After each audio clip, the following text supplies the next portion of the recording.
देख रहे हैं सिटी इंडिया न्यूज़ चैनल हक की आवाज़। अस्सलामुअलैकुम नाजरीन, मैं Mohammad Afzal City India News में आपका इस्तकबाल करता हूँ। आइए डालते हैं आज की इस अहम खबर पर एक नज़र।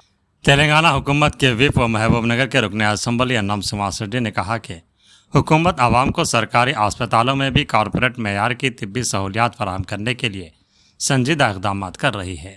इसी सिलसिले में महबूबनगर के गवर्नमेंट जनरल अस्पताल के mother and child care unit के लिए मूडा फंड से 15 लाख रुपए की लागत से खरीदे गए जदीद जर्राही आलात अस्पताल के हवाले किए गए।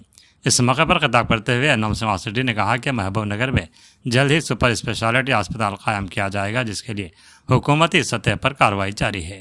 उन्होंने कहा कि हामिला खवातीन, जच्चा व बच्चा और नवमौलूद बच्चों को मेयारी तिब्बी सहूलियात की बरवक्त फराहमी हुकूमत की अव्वलीन तरजीह है। इसी मकसद के तहत अस्पताल में जदीद तिब्बी आलात, अद्वियात और दीगर ज़रूरी सहूलियात मुहैया की जा रही हैं। उन्होंने बताया कि डॉक्टरों, नर्सों और आशा वर्कर्स के लिए बेहतर सहूलियात फराहम की गई हैं, जबकि दूर दराज दही इलाकों से आने वाले मरीजों को भी बेहतर इलाज की सहूलत दस्तियाब कराई जा रही है। एनएम श्रीनिवास रेड्डी ने अस्पताल इंतजामिया को सफाई के निज़ाम को मज़ीद मुआसर बनाने की हिदायत देते हुए कहा कि मरीजों के साथ आने वाले अफराद भी सफाई बरकरार रखने में ताउन करें, अस्पताल के अहाते में कचरा ना फेंकें और पानी या गुटखे का इस्तेमाल से गुरेज करें। उन्होंने कहा कि जजगी वार्ड में गैर ज़रूरी हजूम को रोकने के लिए इक़दाम किए जा रहे हैं और हर हफ्ता सफाई व मरम्मत के काम अंजाम दिए जा रहे हैं ताकि मरीज़ों को मेयारी तिब्बी खिदमात फराहम की जा सके। इससे कबल रुकन असम्बली ने हामिला खवातीन के ओपी शोबे का मुआयना किया और ज़ेर इलाज मरीज़ों में फल तकसीम किए। इस मौके पर मेयर गुम्बला ममता श्रीनिवास, डिप्टी मेयर मारेपल्ली सुरेंद्र रेड्डी, अस्पताल सुपरिटेंडेंट डॉक्टर रंगा अजमेरा, कॉरपोरेटर सलमान, शब्बीर अहमद, रमेश रेड्डी, फ़खरो और हॉस्पिटल डेवलपमेंट कमेटी के अरकान समेत दीगर अवामी नुमाइंदे और अफसरान मौजूद थे।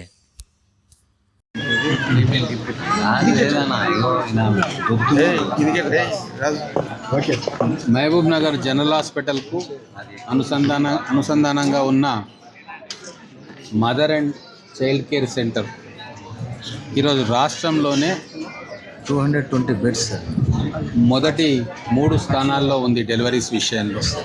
మొత్తం 220 బెడ్స్ తోటి అన్ని రకాల ఎక్విప్మెంట్ తోటి మహబూబ్ నగర్ జనరల్ హాస్పిటల్లోని mother and child care centre ఈరోజు మొత్తం ఉమ్మడి జిల్లా ప్రజలకే కాకుండా పక్కన రంగారెడ్డి జిల్లా, ఇటు నల్గొండ జిల్లాకు చెందిన కర్ణాటక ప్రాంతానికి చెందిన మదర్స్ కూడా ఇక్కడికి వచ్చి డెలివరీస్ చేయించుకుంటా ఉన్నారు. దాదాపుగా ప్రతి నెల 700 డెలివరీస్ ఈ కేంద్రం నుంచి జరుగుతాయి. సంవత్సరానికి దాదాపుగా 9,000 మందికి ఇక్కడ డెలివరీ జరుగుతుంది. అలాగే ప్రీనాటల్, పోస్ట్ నాటల్ సర్వీసెస్ కూడా ఇక్కడ మనం ఏర్పాటు చేయించినాం. ఇప్పుడు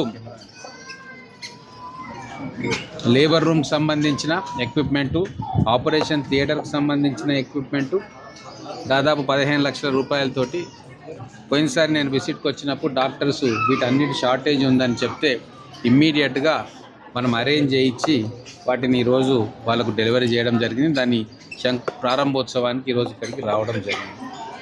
ఇప్పటిదాకా ఏ ఎక్విప్మెంట్ అవసరం ఉన్నా ఈ మదర్ అండ్ చైల్డ్ కేర్ సెంటర్కు మేము ఇస్తూ ఉన్నాం. ఆశా వర్కర్లు కూడా వాళ్ళు ఎప్పుడు ప్రసవం మొదలైతే అప్పుడు గ్రామం నుంచి మా మహిళలను తీసుకొని వస్తారు. గర్భవతులుగా ఉన్న వ్యక్తులను, తల్లులందరినీ తీసుకొని వస్తే అర్ధరాత్రి, అపరాత్రి సమయం లేకుండా వాళ్ళ హాస్పిటల్లో ఉండాల్సి వస్తుంది. సో వాళ్ళ బాధలు చూసిన తర్వాత వాళ్ళకు కూడా ఒక విశ్రాంతి మందిరం ఉండాలని చెప్పి గత నెలలో మనం ఒక విశ్రాంతి మందిరాన్ని ఏర్పాటు చేసుకున్నాం. చాలామంది ఆశా వర్కర్లు చాలా సంతోషంగా ఉన్నారు. వాళ్ళకి చేంజింగ్ రూమ్స్ కావచ్చు, టాయిలెట్స్ కావచ్చు, విశ్రాంతి తీసుకోవడానికి తగిన స్థలం కావచ్చు, వాటిని ఏర్పాటు చేయడం జరిగింది. అలాగే ఇప్పుడు లేబర్ రూమ్ సంబంధించిన, ఆపరేషన్ థియేటర్కు సంబంధించిన అన్ని రకాల ఎక్విప్మెంట్లు, లేటెస్ట్ ఎక్విప్మెంట్లు కూడా వాళ్ళకు అందియడం జరుగుతూ ఉంది. ముఖ్యంగా మీకు తెలుసు, నేను ఎమ్మెల్యే అయిన తర్వాత విద్య మీద, వైద్యం మీద, అలాగే ఇన్ఫ్రాస్ట్రక్చర్ మీద ఫోకస్ చేస్తూ ఉన్నా.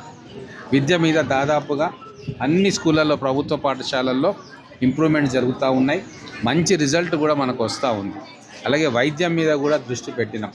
త్వరలోనే మనకు సూపర్ స్పెషాలిటీ హాస్పిటల్ను కూడా అన్ని హంగులతోటి ప్రారంభోత్సవం చేసుకుంటాం త్వరలోనే. వాటికి కావాల్సిన ఏర్పాట్లన్నీ జరుగుతూ ఉన్నాయి. ఇక్కడ ఈ సెంటర్ను కూడా అన్ని రకాలుగా అత్యాధునికంగా తీర్చిదిద్దుతూ ఉన్నాం. రీజనల్ రిఫరల్ సెంటర్ దీన్ని రీజనల్ రిఫరల్ సెంటర్ అంటే చుట్టుముట్టు ఉన్న ప్రాంతాల్లో మిగతా జిల్లాలో ఉన్న గవర్నమెంట్ హాస్పిటల్స్ కూడా కాంప్లికేటెడ్ కేసెస్ ఉంటే ఇక్కడికి రిఫర్ చేసేటట్టుగా దీన్ని అప్గ్రేడ్ చేస్తూ ఉన్నాం.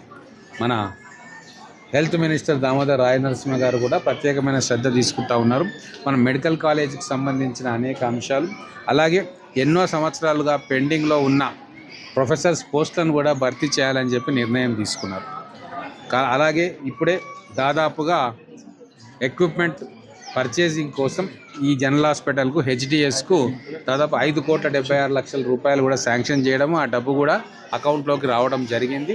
ఖచ్చితంగా ఈ హాస్పిటల్ను కార్పొరేట్ హాస్పిటల్కు దీటుగా ఇంకా అన్ని రకాల సర్వీసెస్ని ఉచితంగా ఇచ్చే విధంగా పేషెంట్స్కు అన్ని ఫెసిలిటీస్ ఇక్కడ ఇచ్చి మంచి క్లీన్ ఎన్విరాన్మెంట్ ఇక్కడ కలుగజేసడానికి కావాల్సిన అన్ని సదుపాయాలను కూడా నేను కల్పించడానికి నేను సిద్ధంగా ఉన్నా. అలాగే మీడియా మిత్రులకు కూడా నేను చెప్తా ఉన్నా, హాస్పిటల్లో ఏమన్నా ఇబ్బంది ఉంటే మా దృష్టికి తీసుకురండి. ఖచ్చితంగా వాటిని పూర్తి చేసే ప్రయత్నం చేస్తాం. ఒక్కోసారి ఇంత హెవీ రష్ ఉంటుంది, ఊహించనంతగా రష్ ఉంటుంది. ఇన్ఫ్రాస్ట్రక్చర్ కంటే మించి ఈరోజు పేషెంట్స్ మనకు వస్తూ ఉన్నారు. అవుట్ పేషెంట్స్ అయితే కొన్ని వేల సంఖ్యలో వస్తూ ఉన్నారు. డైలీ అవుట్ పేషెంట్స్ రోజు 2,000 మంది ఓపీ ఇక్కడ డాక్టర్లు చూస్తూ ఉన్నారు. ఎమర్జెన్సీలో కూడా దాదాపుగా 300-400 మందికి మనం ట్రీట్మెంట్ ఇస్తూ ఉన్నాం. సో చిన్న చిన్న ల్యాబ్సెస్ ఖచ్చితంగా ఉంటాయి. వాటిని మా దృష్టికి తీసుకొస్తే వీలైనంతగా ల్యాబ్సెస్ను కూడా కవర్ చేసే విధంగా నేను అధికారులకు సూచనలు ఇస్తాను. తర్వాత ఎక్విప్మెంట్ పరంగా ఏమైనా రిప్లేస్మెంట్ చేయాలన్నా కూడా ఖచ్చితంగా వెంటనే వాటిని రిప్లేస్మెంట్ చేసే కార్యక్రమం జరుగుతూ ఉంటుంది. అలాగే లిఫ్ట్ ఎన్నో సంవత్సరాల నుంచి వాడుకలో లేదు. సో వాటిని కూడా ఇప్పుడు రిపేర్ చేయించబోతూ ఉన్నాం. నర్సింగ్ కళాశాల విద్యార్థులకు కూడా ఫెసిలిటీస్ ఇంకా పూర్తిగా లేవు. నర్సింగ్ కాలేజ్ వచ్చేంత వరకు వాళ్ళు ఇక్కడనే టెంపరీ అకామిడేషన్లో వాళ్ళు ఇక్కడ పాఠాలు చెప్తూ ఉన్నారు. ఈ హాస్పిటల్లో వాళ్ళు సేవలు అందిస్తూ ఉన్నారు. వాళ్ళకు కావాల్సిన సౌకర్యాలు కూడా మేము ఇక్కడనే అరేంజ్ చేస్తూ ఉన్నాం. రాబోయే రోజుల్లో ఇంకా ఎక్కువ ఫండ్స్ కేటాయించి ఈ జనరల్ హాస్పిటల్ని ఇంకొక మెట్టుకు ఇంకొక పై స్థాయికి తీసుకుపోవాలని చెప్పి గట్టిగా మేమందరం కూడా డాక్టర్ల సహకారంతో, సిబ్బంది సహకారంతో మేమందరం కూడా శాయశక్తులా కృషి చేస్తూ ఉన్నాం. సరే, ఆక్సిజన్ ప్లాంట్ ఉంది సార్. ఇక్కడ ఆక్సిజన్ ప్లాంట్ రిపేర్లో ఉంటే ఆక్సిజన్ ప్రొడ్యూస్ కావట్లేదు. లేదు ఉన్నది, రిపేర్ ఏం లేదు. ఆక్సిజన్ అది బయట నుంచే వస్తుంది, ప్రొడ్యూస్ కాదు, లిక్విడ్ వస్తుంది. ఆక్సిజన్ లిక్విడ్ని మనం ఇక్కడ మళ్ళీ దాన్ని డైల్యూట్ చేసి గ్యాస్ ఫామ్లో సప్లై చేస్తాం. బయట సప్లై లిక్విడ్ అనేది బయట నుంచి సప్లై వాష్రూమ్స్ ఘోరంగా ఉన్నాయి. అది ఫస్ట్ ఇంపార్టెంట్. ఖచ్చితంగా ఇప్పుడు సూపరింటెండెంట్ గారు దానికి ఒకసారి రౌండ్స్కి పోండి. ఓకే సార్, అది ఒకటే అయింది సార్. బయట ఇంకా కావాలన్నా? బయట ఒక కన్స్ట్రక్షన్ చేద్దామని మీరు ప్రపోజల్స్ ఇవ్వండి. ప్లేస్ ఎక్కడ లేదు. చూడండి, ఎక్కడో దగ్గర టెంపరీగా చేసుకోండి. ఇటు సైడ్ అటు సైడ్ అంటే ఈ వాట్స్కు దూరంగా, వాట్స్కు దూరంగా అంటే మళ్ళీ ఈ వాసన అక్కడ లోపలికి పోకుండా ఆల్టర్నేటివ్ చూస్తున్నాం. పోస్ట్ ఆపరేటివ్ వార్డులో పైన మొత్తం ఊడిపోయింది సార్. పైన చెత్త మొత్తం పగిలిపోయింది. బెడ్స్ అట్లా వేసి కింద పేషెంట్ ట్రీట్మెంట్ కొనసాగుతుంది. ఇప్పుడు ఎన్నో సంవత్సరాల నుంచి కూడా నిర్లక్ష్యానికి గురైంది వైద్యము, విద్య ఈ రాష్ట్రంలో నిర్లక్ష్యానికి గురైంది. సరే, అది అయిపోయింది. ఇప్పుడు ఉన్న వనరులన్నింటినీ సమీకరించుకొని ఏ హాస్పిటల్కు ఏం అవసరము అని చెప్పి ఈ 2.5 yearsలో కూలంకషంగా అధ్యయనం కూడా చేస్తాం.